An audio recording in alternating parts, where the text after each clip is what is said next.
Hello friends, welcome to boost up. RRB NTPC group D वाले test series में हम लोग 7 सेट को देख चुके हैं। 8 नंबर सेट को आज हमने कंटिन्यू करना है। जो लोग चैनल पर नए होंगे फटाफट चैनल को पहले सब्सक्राइब कर दें और वीडियो को स्टार्ट करने से पहले वीडियो को लाइक भी कर दें। एक और सेट चल रहा है प्रीवियस ईयर क्वेश्चंस का, उसको भी जाके देख लें। उसमें कम से कम 35 क्वेश्चन हो चुका है उसमें, ठीक है। इसमें 7 सेट हुआ है। देखते हैं आज के टोटल मल्टीपल चॉइस क्वेश्चन को। आज का हमारा पहला क्वेश्चन है, नागफनी में प्रकाश संश्लेषी कार्य होता है। पर्णकाय स्तंभ द्वारा, सलकन द्वारा, धनकन द्वारा होता है या इनमें से कोई नहीं। तो ऑप्शन नंबर ए इसका करेक्ट आंसर हो जाएगा, पर्णकाय स्तंभ द्वारा। नेक्स्ट है, निम्नलिखित में कौन एक तना है बताइए। गाजर है, मूली है, आलू है या सभी है।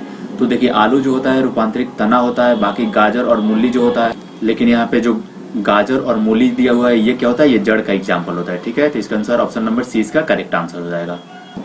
हल्दी का पौधा जो होता है उसका खाने वाला हिस्सा कौन सा होता है। फल होता है, प्रकंद होता है, कंद होता है या जड़ होता है। तो प्रकंद का यूज किया जाता है हल्दी में, खाने वाले हिस्से को कहते हैं। अदरक क्या है, राइजोम है, बल्ब है, जड़ है या इनमें से कोई नहीं। तो एक राइजोम होता है अदरक जो होता है। प्याज किसका परिवर्तित रूप है, जड़ का, पुष्प का, तना का या फल का। तो ये रूपांतरित तना होता है। वे पौधे जिनमें कभी पुष्प नहीं बनते क्या कहलाते हैं। क्रिप्टोग्राम्स कहते हैं।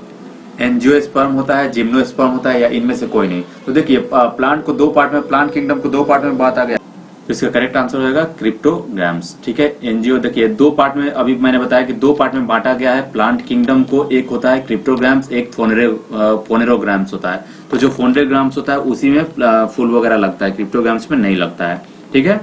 नेक्स्ट है, संसार का सबसे बड़ा पुष्प किसके द्वारा उत्पन्न होता है। लोरेंथस द्वारा, रिफ्लेसिया द्वारा या ड्रोसेरा द्वारा या इनमें से कोई नहीं। तो रिफ्लेसिया होता है सबसे बड़ा पुष्प जो होता है। संसार का सबसे छोटा पुष्प कौन सा होता है, वुल्फिया होता है। ऑप्शन ए इसका करेक्ट आंसर हो जाएगा। जीवन चक्र की दृष्टि से पौधे का सबसे महत्वपूर्ण अंग कौन सा होता है। तना है, जड़ है, पुष्प है या पत्ती है। तो पुष्प होता है जो फ्लावर होता है, वहीं जीवन चक्र की दृष्टि से पौधे का सबसे महत्वपूर्ण अंग होता है, क्योंकि रिप्रोडक्शन उसी के थ्रू होगा। जनरली उसी के थ्रू हो सकता है रिप्रोडक्शन, अगर जहां पे बात हो फर्टिलाइजेशन का तब, ठीक है। नेक्स्ट है, समानता अंकुरण के लिए किसकी आवश्यकता नहीं होती है। हवा, ताप, जल और प्रकाश का। तो प्रकाश का कोई आवश्यकता नहीं है, हवा, ताप और जल होना चाहिए। किस पौधे में बीज होता है लेकिन फल नहीं होता। तो ये साइकस का पौधा होता है। ऑप्शन बी इसका करेक्ट आंसर हो जाएगा। नारियल का खाने योग्य भाग कौन सा होता है। भ्रूणपोष, पूर्ण बीज या बीजावरण होता है या फल भीति होता है। तो भ्रूणपोष कहा जाता है जो खाने वाला हिस्सा होता है। सुगंधित पुष्पों में परागण किसके द्वारा होता है, यानी पोलिनेशन के थ्रू जो होता है रिप्रोडक्शन, ठीक है, जहाँ पे फर्टिलाइजेशन होता है वो किसके द्वारा होता है। तो कीट के द्वारा पे जनरली होता है। अगर खूबसूरत अगर सुगंधित फूल होता है, क्योंकि इंसेक्ट्स बैठती हैं और एक से दूसरे पे पोलन ग्रेन्स ट्रांसफर हो जाता है, ठीक है। नेक्स्ट है, अनिषेक जनन प्रायः किसमें दिखाई जाती है। लीची में, अंगूर में, सभी तरह के फलों में या आम में। तो ये अंगूर में होता है। एक सत्य फल परिवर्धित होता है पुष्पासन से, दलों से, अंडाशय से या इनमें से कोई नहीं, ठीक है। तो देखिए सत्य फल वो होगा जो अंडाशय से परिवर्धित होता है। नाशपाती का कौन सा भाग खाया जाता है। फली, बीजांडु, गुदेदार, पुष्पासन या ये सभी। तो ऑप्शन सी इसका करेक्ट आंसर होगा, गुदेदार, पुष्पासन। बीज किससे विकसित होता है। अंडाशयों से, बीजांडों से, परागकणों से या इनमें से कोई नहीं। तो बीजांड यानी जो जाइगोट फॉर्म होता है फर्टिलाइजेशन के बाद, उसी से बीज का निर्माण होता है, ठीक है। नेक्स्ट है, वर्गीकरण के आधारीय इकाई क्या होता है। कुल होता है, स्पेसीज होता है, वर्ग होता है या ये सभी। तो स्पेसीज के बेसिस पे वर्गीकरण किया जाता है। आम का वनस्पति नाम क्या है। मैंजीफेरा इंडिका होता है। ऑप्शन बी इसका करेक्ट आंसर होगा। चाय के पौधे का वनस्पति नाम क्या होता है। साइनेंसिस होता है या थिया साइनेंसिस होता है या साइनेंसिस थिया होता है। तो इसका करेक्ट आंसर हो जाएगा ऑप्शन नंबर बी, थिया साइनेंसिस। मटर पौधा क्या होता है। पुष्प होता है, शाख होता है, झाड़ी होता है। ये एक तरह का शाख होता है, ठीक है। लौंग होता है, एक क्या होता है बताइए। शुष्क पुष्प कलिका होता है, बीज होता है, फल या छाल होता है। तो ऑप्शन ए इसका करेक्ट आंसर होगा, शुष्क पुष्प कलिका। फूल गोभी के पौधों का कौन सा भाग खाया जाता है। पुष्पक्रम, पतिया, जड़ या ए और बी दोनों, यानी पुष्पक्रम और पतिया दोनों। तो पुष्पक्रम जनरली खाया जाता है, ठीक है। फूल गोभी का बात हो रहा है। पत्ता गोभी में तो सिर्फ पत्ता हो जाता है यहाँ पे। पौधों के किस भाग से कॉफी प्राप्त होता है। जड़ों से, पत्तियों से, बीज से या फलों से। तो जड़ से कॉफी प्राप्त होता है। विटामिन सी का सबसे अच्छा स्रोत क्या होता है। संतरा होता है, नींबू, नारंगी या आंवला। आंवला होता है, सबको पता ही होगा। तंबाकू की पत्तियों में क्या होता है। निकोटीन, कैल्विसिन होता है या एस्पिरिन होता है या इनमें से कोई नहीं। तो निकोटीन होगा। भारत की प्रमुख धान्य फसलें कौन सी है? कौन सा मेन यहाँ का फसल होता है? चावल ही होता है। ठीक है। दालें किसका एक अच्छा, प्रोटीन का, वसा का, कार्बोहाइड्रेट का, सेल्यूलोज का। तो यह प्रोटीन का एक अच्छा स्रोत होता है जो दाल होते हैं, जितने भी पल्सेस होते हैं। किस वनस्पति खाद्य में अधिकतम प्रोटीन होता है? अरहर में, सोयाबीन में, मटर में, चना में। सारे में होता है, लेकिन इसमें से सोयाबीन में सबसे ज्यादा होता है, लगभग 46% इसमें प्रोटीन होता है। निम्नलिखित में से कौन सी फसल मृदा को नाइट्रोजन से भरपूर देती है? बताइए। मक्का है, ज्वार है, मटर है या चना है? तो चना जो होता है वो क्या करता है, उसकी जड़ में वो क्या होता है, रेशेदार जो जड़ होती है, जालीनुमा जड़ होती है, उसमें राइजोबियम बैक्टीरिया पाया जाता है, जो वायुमंडल के एटमॉस्फेयर से जो होता है, एटमॉस्फेयर से नाइट्रोजन को लेकर उसको नाइट्रेट के फॉर्म में कन्वर्ट कर देती है। और नाइट्रोजन बहुत ही जरूरी होता है प्रोटीन के लिए। ठीक है। दालचीनी पेड़ के किस भाग से प्राप्त होता है? पुष्प से, जड़ से, छाल से या पत्तियों से? तो ये छाल से प्राप्त होता है। तारपीन का तेल किससे प्राप्त होता है? देवदार से, चीड़ से या माइकम से या नेटम से? तो ये चीड़ के पेड़ से प्राप्त होता है। लिटमस प्राप्त होता है जीवाणु से, शैवालों से, कवकों से या लाइकेन से? तो लाइकेन से लिटमस प्राप्त होता है, जो कि एक एजेंट होता है, एक ऐसा इंडिकेटर होता है जो कि एसिड और बेस में फर्क बताता है। ठीक है। पौधों में जल का परिवहन किसके द्वारा होता है? फ्लोएम के द्वारा, त्वचा के द्वारा, जल के जाइलम के द्वारा या केसिका के द्वारा? तो जितना भी देखिए जमीन से खींचता है जल और खनिज लवण, जो भी मिनरल्स को खींचता है, जल, वाटर एंड मिनरल्स, ये सारा जाइलम का काम होता है। और फ्लोएम का काम क्या होता है? जब पत्ता अपना फोटोसिंथेसिस करके खाना बनाता है, तो जो खाना होता है प्लांट के हर एक पार्ट में पहुंचाना फ्लोएम का काम होता है। ठीक है। पत्तियों की हरी महीनता किसकी कमी से होता है? ये मैग्नीशियम की कमी से होता है। एमजी इसका करेक्ट आंसर होगा। वाष्प उत्सर्जन होता है जड़ों से, सभी वायवीय भागों से या तनों से या पत्तियों से? तो देखिए ट्रांसपीरेशन जो होता है वो सभी वायवीय भागों से होता है। ठीक है। और ऐसा नहीं है, एक चीज ध्यान रखिएगा, जो भी मैंने कल बताया था कि जो भी टीनी पोर्स होता है, जो भी लीव्स पे होता है, स्टोमाटा जिसको कहते हैं, जिसके थ्रू पत्ते से क्या होता है, रेस्पायरेशन करता है प्लांट। तो जरूरी नहीं है, दो तरह से रेस्पायरेशन होता है। प्लांट तो एक पत्ता से भी रेस्पायरेशन कर सकता है और एक जड़ के थ्रू भी करता है। इस चीज को भी आप लोग को ध्यान रखना होगा। ठीक है। इसका करेक्ट आंसर क्या होगा बताइए? प्रकाश संश्लेषण की क्रिया में निम्नलिखित में से कौन सा आवश्यक है? ये सारा हो जाता है। सूर्य का प्रकाश, क्लोरोफिल, कार्बन डाइऑक्साइड और water minerals from the root. ठीक है। रूट से जो ऑब्जर्व करता है फ्रॉम द सॉइल।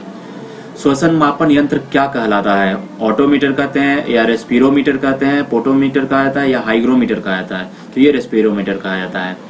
फल पकाने वाला हार्मोन कौन सा होता है? देखिए प्लांट में होता है जिब्रेलिन्स, ऑक्सीन, ये सब, इथिलीन होता है। ये सारे जो हार्मोन्स होते हैं ये प्लांट में पाए जाते हैं। इथिलीन जो होता है ये फलों को नेचुरल तरीके से पका देता है। ऑक्सीन जो होता है इसका भी काम क्या होता है? पौधों को ग्रोथ के लिए जरूरी होता है। जिब्रेलिन्स क्या होता है? बौने पौधे को बड़ा कर देता है। ठीक है। प्रकाश संश्लेषण क्रिया में मुक्त होने वाली ऑक्सीजन कहाँ से आती है? वायुमंडल से, जल से, कार्बन डाइऑक्साइड से या इनमें से कोई नहीं? तो ये जल से होता है। ठीक है। वह यंत्र जिसके द्वारा तने की वृद्धि दर सही रूप में मापी जाती है उसको क्या कहते हैं? पोटोमीटर, ओटोमीटर या ऑक्जेनोमीटर कहता है या रेस्पिरोमीटर कहता है? तो उसको ऑक्जेनोमीटर कहा जाता है। निम्नलिखित में से कौन सा पादप हार्मोन बौने पौधे को लंबा कर देता है तथा फूल बनने में भी मदद करता है? अभी मैंने बताया कि वो कौन सा होता है? जिब्रेलिन्स होता है। ठीक है। खैरा रोग फसल किस से संबंधित है? धान से, गन्ना से, ज्वार से या मूंगफली से? खैरा रोग धान में होता है। ठीक है। चाय में लाल रस्ट रोग किसके कारण होता है? विषाणु के कारण, जीवाणु के कारण, हरे शैवाल के कारण या कवक के कारण? तो हरे शैवाल जो ग्रीन एल्गी होते हैं उसके कारण होता है चाय में लाल रस्ट रोग। मिलीबग किस फसल से संबंधित है? मिलीबग जो होता है वो सरसों का एक रोग होता है। ठीक है। नेक्स्ट है अग्निरजा रोग किससे संबंधित होता है? नारियल से, नारंगी से, सेब से या अंगूर से? तो ये सेब से संबंधित एक रोग होता है। ठीक है। और रोग अक्सर एग्जाम में पूछता है कि किस फल से कौन सा रोग होता है? सिट्रस कैंकर है। ठीक है। क्या चीज है? नींबू का एक रोग होता है, नींबू का प्रसिद्ध कीट होता है, नींबू की एक प्रजाति होती है या इनमें से कोई नहीं? तो यह एक क्या होता है? एक रोग होता है। ठीक है। नींबू का एक रोग होता है। यहाँ पे थोड़ा सा ऑप्शन गलती हो गया। ठीक है। कोई दिक्कत नहीं, यहाँ पे ऑप्शन ए आप लोग इसका सही कर लीजिएगा। ठीक है। ऑप्शन ए नींबू का से रिलेटेड एक रोग होता है जिसको बोलते हैं सिट्रस कैंकर। ठीक है। नेक्स्ट है आलू में ब्लैक हर्ट का कारक कौन सा होता है? बताइए। ऑक्सीजन की कमी होता है, पोटेशियम की कमी होता है, बोरन की कमी होता है या तांबे की कमी होता है? आलू में क्या होता है? ब्लैक हर्ट रोग होता है। ठीक है। वो ऑक्सीजन की कमी के कारण होता है। पादपों में बना खाद्य पदार्थ पौधे के विभिन्न अंगों में किसके द्वारा पहुंचाया जाता है? अभी मैंने बात किया था फ्लोएम और जाइलम का। तो जाइलम जो होता है वो जल और मिनरल्स को जमीन से खींचता है रूट के थ्रू। ठीक है। और जो देखिए ऊपर जो भेजने की जो प्रक्रिया होता है वो कैपिलरी होता है। ये भी आप लोग को ध्यान में रखना है। कैपिलरी जो प्रोसेस होता है उसके थ्रू ही वो सारे चीज चढ़ता है ऊपर की तरफ में। और ये जो जाइलम हो गया, ये फ्लोएम हो गया, ये दोनों कॉम्प्लेक्स टिश्यू में आते हैं, ठीक है, कॉम्प्लेक्स टिश्यू। और इसका आंसर फ्लोएम हो जाएगा क्योंकि फल पहुंचाना है, ठीक है, यानी बना हुआ खाद्य पहुंचाना है। जल से जाइलम, फल से फ्लोएम, याद रखना है आप लोगों को। वंशागत के अध्ययन से संबंधित जीव विज्ञान की शाखा को क्या कहते हैं? अनुवांशिकी कहेंगे, जेनेटिक्स उसको कहा जाता है, ठीक है। निम्नलिखित में किसको अनुवांशिकी का पिता कहा जाता है? जॉन ग्रेगर मेंडल को कहा जाता है। ऑप्शन ए ही इसका करेक्ट आंसर हो जाएगा। जीन शब्द का प्रतिपादन किसने किया था? बताइए किसने किया है? डीडी पंत ने, जोहानसन ने, मेंडल ने या डार्विन ने? तो जोहानसन ने किया था सबसे पहले जीन शब्द का प्रयोग। जीन्स बने होते हैं आरएनए का, प्रोटीन का, डीएनए का या डीएनए तथा आरएनए का। तो ये डीएनए का बना होता है और ये डीएनए कहाँ पे मौजूद होता है? क्रोमोजोम्स में। जो भी इंसान होता है उसके पास कितना रहता है? 23 पेयर क्या होता है? क्रोमोजोम्स होता है एक इंसान में, ठीक है। और 22 पेयर जो होता है क्रोमोजोम्स, 23वां पेयर जो होता है 23rd पेयर होता है, वही निर्धारित करता है सेक्स, उसको सेक्स क्रोमोजोम बोला जाता है, ठीक है। एक सेक्स रहता है महिलाओं में और एक्स वाई रहता है किसमें? पुरुषों में, ठीक है, इसको याद रखिएगा आप लोग। नेक्स्ट है, प्रयोगशाला में सर्वप्रथम डीएनए का संश्लेषण किसने किया था? खुराना ने, मिलर ने, डार्विन ने या इनमें से कोई नहीं? तो जो हरगोविंद खुराना थे उन्होंने ही किया हुआ था। नेक्स्ट है, अनुवांशिकी उत्परिवर्तन होता है क्रोमोजोम में, राइबोसोम में, आरएनए में या इनमें से कोई नहीं? तो वो क्रोमोजोम में होगा। 80% से अधिक सेल में पाए जाने वाला पदार्थ क्या है? जल है, खनिज है, प्रोटीन है या चर्बी है? तो वो जल होता है। नेक्स्ट है, किसकी उपस्थिति के कारण किसी पादप कोशिका और पशु कोशिका में अंतर पाया जाता है? कोशिका भित्ति, कोशिका कला, केंद्रक या इनमें से कोई नहीं? तो जो सेल वॉल होता है इसी के कारण होता है, क्योंकि प्लांट में सेल वॉल होता है और एनिमल्स में सेल वॉल नहीं होता है। सेल मेम्ब्रेन दोनों में होगा, मेम्ब्रेन्स, ठीक है, याद रखिएगा इस चीज को। जीव द्रव्य शब्द का प्रयोग सर्वप्रथम किसने किया था? ठीक है, रदरफोर्ड ने या हक्सले ने किया था या पुरकिंजे ने या जॉन डाल्टन ने? तो ये पुरकिंजे के द्वारा किया गया था। आज का हमारा लास्ट क्वेश्चन है, फूलों और बीजों को विभिन्न प्रकार से आकर्षक रंग प्रदान करता है? बताइए, ल्यूकोप्लास्ट करता है, टोनोप्लास्ट करता है, क्रोमोप्लास्ट करता है या इनमें से कोई नहीं? तो ये क्रोमोप्लास्ट का काम होता है, ठीक है गाइस। तो अगर आप लोगों को वीडियो अच्छा लगा है तो प्लीज वीडियो को लाइक कर देना, शेयर कर देना, सब्सक्राइब कर देना चैनल को, और आप लोग कमेंट कर दीजिएगा कितना आप लोग का करेक्ट आंसर हुआ है, ठीक है। मिलते हैं नेक्स्ट सेशन में कल। Thank you for watching.